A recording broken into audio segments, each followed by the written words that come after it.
Calling CSP 20-08, State of Hawaii versus Lori Noreen Vallow, also known as Lori Noreen Daybell. Motion for reconsideration of denial of the defendant's oral motion for bail reduction. Good afternoon, Your Honor. Justin Kohler, prosecuting attorney. With me is Tracy Murakami, deputy prosecuting attorney, appearing on behalf of the State of Hawaii. Good afternoon. Good afternoon, Your Honor. Craig DeCosta on behalf of Lori Daybell, who is present in the courtroom. Great, good afternoon. Counsel ready to proceed with the matters? Yes, Your Honor. All right. Before we do that, let me just state on the record that there have been additional applications by the media for extended coverage. The court has granted all of the applications, and I just want to note on the record, this includes NBC Network News, A&E Networks, KLI-TV2 News, KHON News, and the Garden Island newspaper. And this is with the caveat that there would be no additional cameras allowed in the courtroom other than what was approved on February 21st, 2020. All right, so Mr. DeCosta? Your Honor, with regard to the issue of our motion to reconsider, I'd like to respond to a couple of the filings which the state has brought forth. They're relying on 2011 civil contempt in a custody dispute. And even if this was a criminal contempt, in Hawaii, the tool that's used to determine whether the person should be released on bail and what the bail amount is, only goes back 2 years. So bringing up something that's 9 years old, I don't think that is appropriate and should be ignored by the court. With respect to the court order, because they're trying to make this a pattern of conduct, with respect to the 2020 court order, Ms. Daybell has an attorney in Idaho who's fighting that order. He actually filed a motion to quash the order prior to the given deadline, and that denial of the motion to quash is, I believe, on appeal in Idaho. So it's not that she's just flaunting court orders. It's that we have a very old allegation and a recent one that is being appealed and dealt with in the legal process. It's believed that that order was unlawful and should be quashed. And that order was also mischaracterized. That order didn't say simply produce your children in Idaho to court. It pretty much said bring your children so that we, the government, can take the children and put them in foster care. And that's the reason why she's fighting that order. With respect to whether she's a flight risk, Mrs. Daybell and her husband moved to Hawaii. No charges were pending in Idaho at the time that they moved. It was a previously planned move, and it's something that makes sense because of all the states that Ms. Daybell has lived in over the past 6 years. Her longest residency has actually been on Hawaii. So, with respect to that, it is Lori's position, is our position, that she's not a flight risk just because the state of Idaho decided to file charges against her after she had already gone through with a previously planned move. She's not hiding from law enforcement.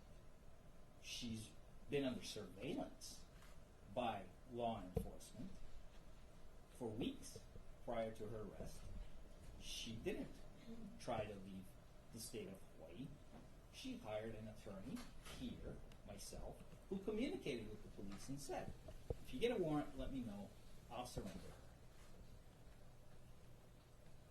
What we're here for today is to ask this court to treat Lori the same as anyone else that comes before this court facing Class B felonies and set reasonable bail as required by the State of Hawaii Constitution, the United States Constitution. Ignore the publicity, ignore the hype, the sensationalization of this case, and set bail the way this court would any other individual under these circumstances. And As I stated in my pleadings, 23 plus years, I have never seen a Class B felony case where bail was set at over $1 million. Especially with someone who does have ties to Kauai. Her husband lives here. She has established residence here in the past. And she's more than willing, if bail is reduced to a reasonable amount, to actually pay for herself to go back to Idaho and face those charges and defend against those charges. Thank you. Mr. DeCosta, I believe that you and Mr. Kohler take different positions in terms of the statutory provisions that are applicable here in the setting of bail, correct? You rely on 832-16. Correct. And she was arrested without a local warrant. And so 832.16 does apply. She's not facing life imprisonment or death penalty. Therefore, bail shall be set by this court, not an Idaho court. You would agree that statutory provision leaves it to the discretion of the court to set bail? It is within the discretion of the court as long as the court follows Ms. Daybell's constitutional rights and sets it at a reasonable amount. And in this case, my argument is that even given all of the arguments made by the state, that $5 million is not reasonable, I think that amount is overly influencing what this court would normally set, because some Idaho judge who's being appealed in another order by Ms. Daybell said $5 million.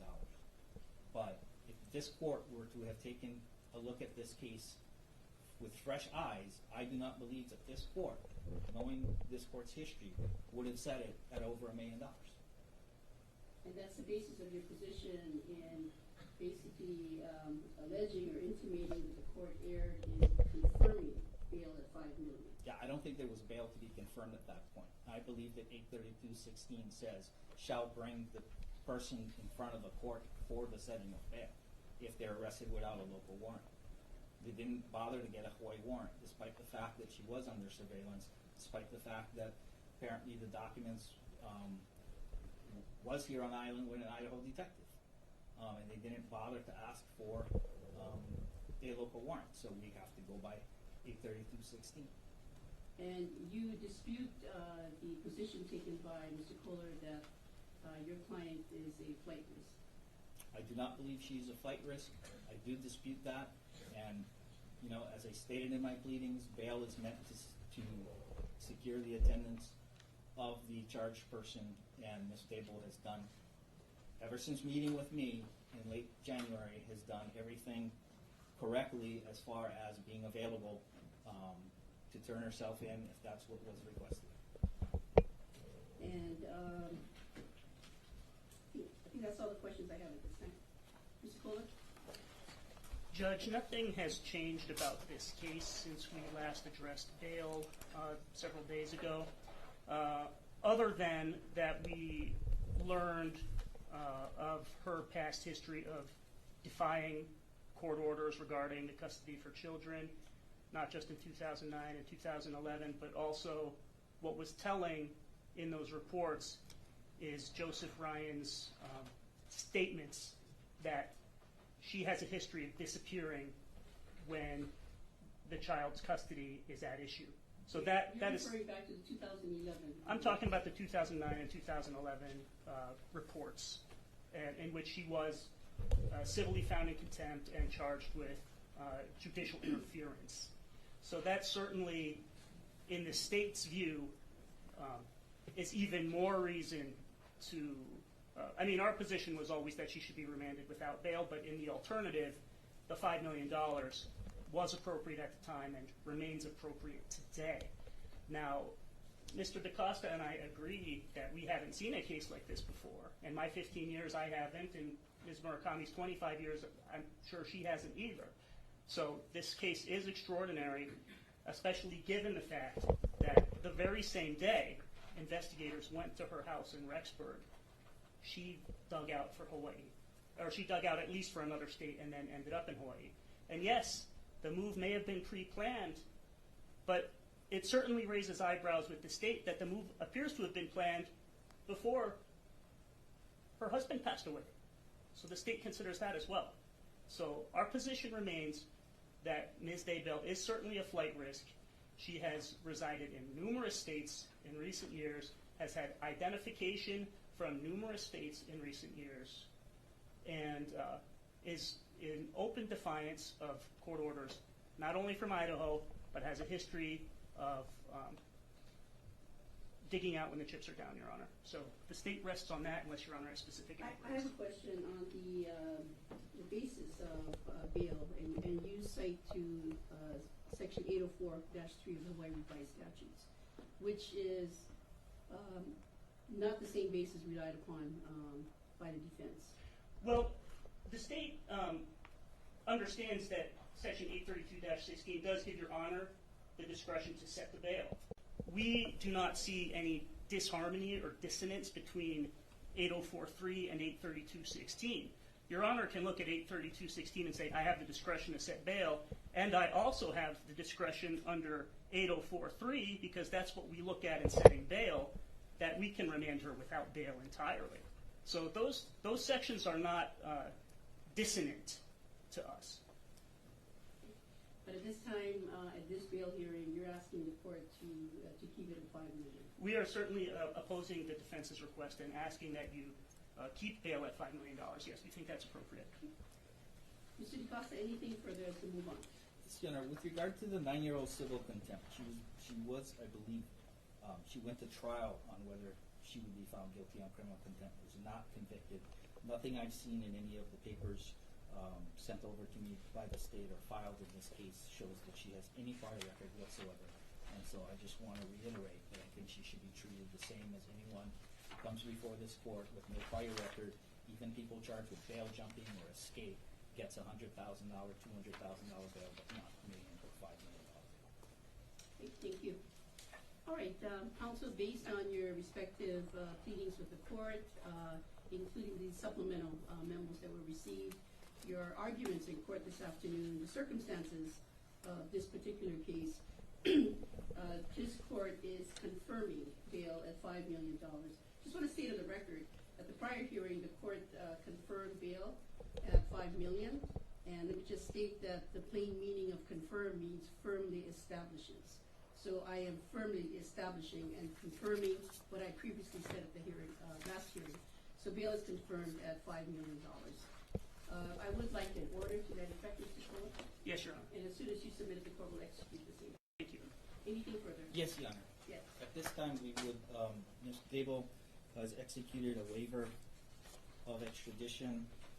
Having reviewed all of the paperwork submitted by the state, we are not disputing that she is a person charged by the state of Idaho, and she would like to expedite her return there so that she can defend herself against these false allegations. Right, very well. Then, Ms. Daybell, would you please stand? And as soon as you're ready to turn that over to the bailiff, to the prosecutor. Yes, Your Honor.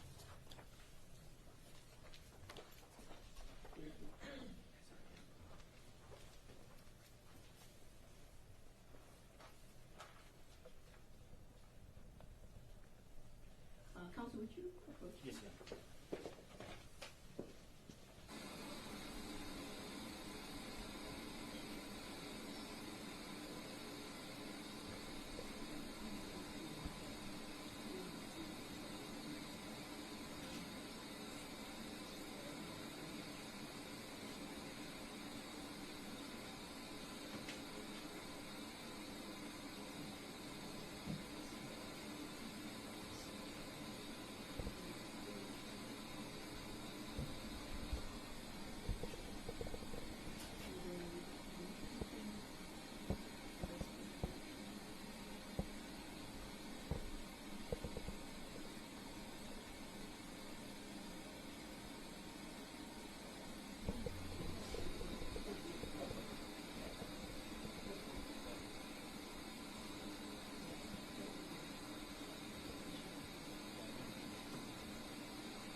Ms. Daybell has initialed the changes.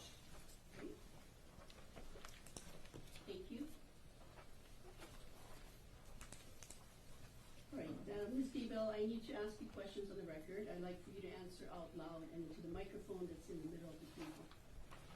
First of all, are you Laurie Noreen Daybell, also known or formerly known as Laurie Noreen Vallow? Yes.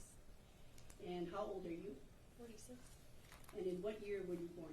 1973, What's the last grade in school that you completed? 12. And for the record, you can read and write English. Correct. Is your mind clear this afternoon? Yes. Are you under the influence of any alcohol or drugs? No. Are you being treated for any mental illness or emotional disability? No.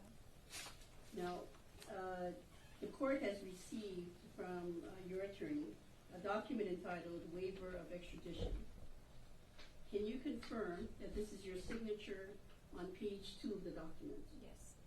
And you signed it, excuse me, this afternoon, February 26, 2020. Yes. Did you sign this in front of your attorney? Yes. And did you carefully go over both pages, and including the signature page on page 3, with your attorney before you signed it? Yes. And do you understand what you signed? Yes. All right. Do you have any questions for the court as to the effect of signing a waiver of extradition? And as the court asked you at the last hearing, you understand full well that you have the right to be represented by an attorney at all times. Yes. Now, I also asked you at the last hearing, I'm going to ask you again for the record, you understand that you and your attorney have the right to test the legality of the arrest, Yes. and you understand that you have a right to an extradition hearing. Yes. And you understand that the court expedited the last hearing and set an extradition hearing at your attorney's request. At that time, it was Mr. Hempy. You have Mr. DeCosta today. We set an extradition hearing for Monday, March 2nd, 2020 at 9 a.m. Correct. And you understand that you have the right to a hearing to determine whether you are in fact the person that the state of Idaho is seeking to return up. And you understand that by signing this waiver of extradition, you are giving up your right to the hearing that this court set for Monday, March 2nd at 9 a.m. Yes. And you, by signing this waiver of extradition, you are basically telling the court that you will go voluntarily and willingly with an agent that is sent from the state of Idaho back to the state of back to the state of Idaho. Yes. And you understand that traveling back to Idaho, this waiver of extradition would also cover any other states that you may pass through. Yes. All right. Any questions before the court makes its finding? No. And counsel, was there anything further that the court needs to address in its colloquy? Your Honor, may we approach about the form? Yes.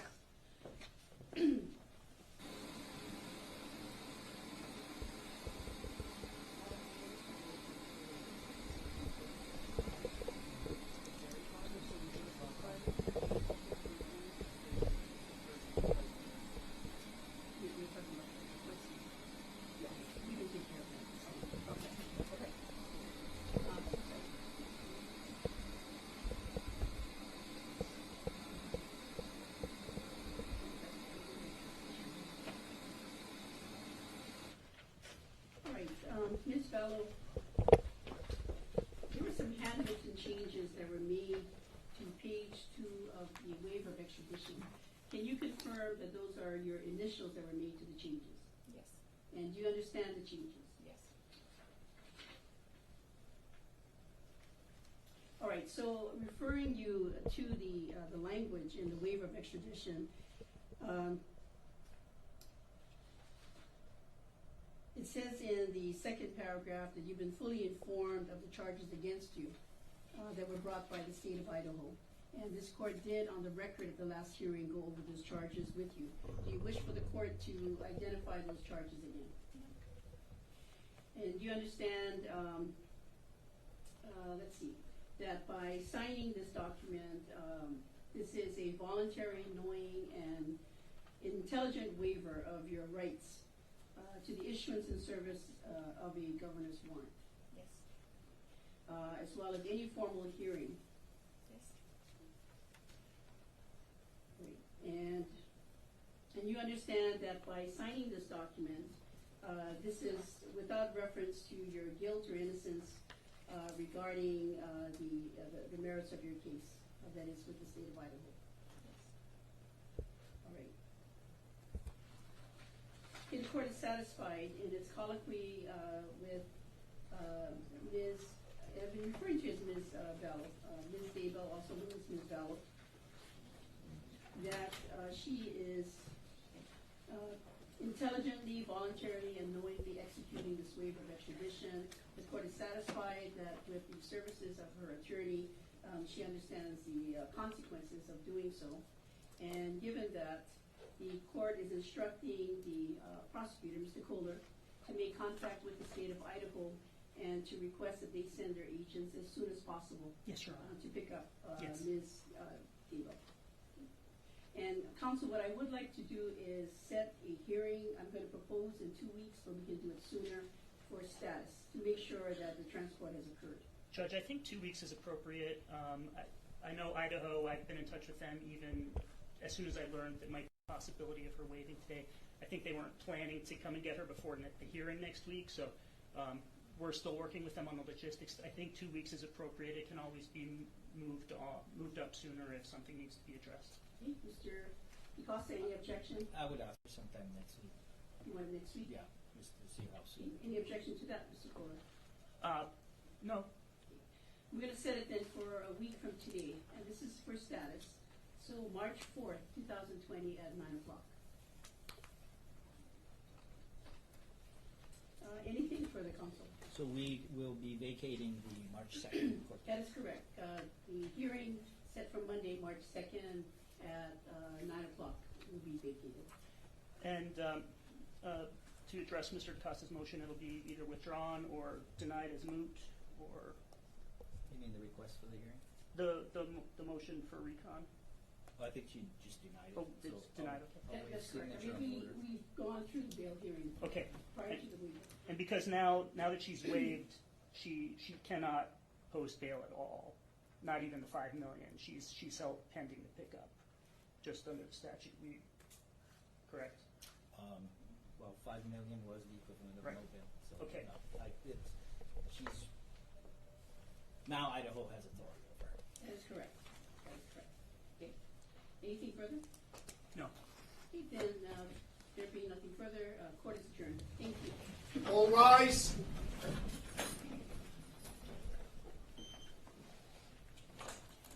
Thank you. You can exit the courtroom.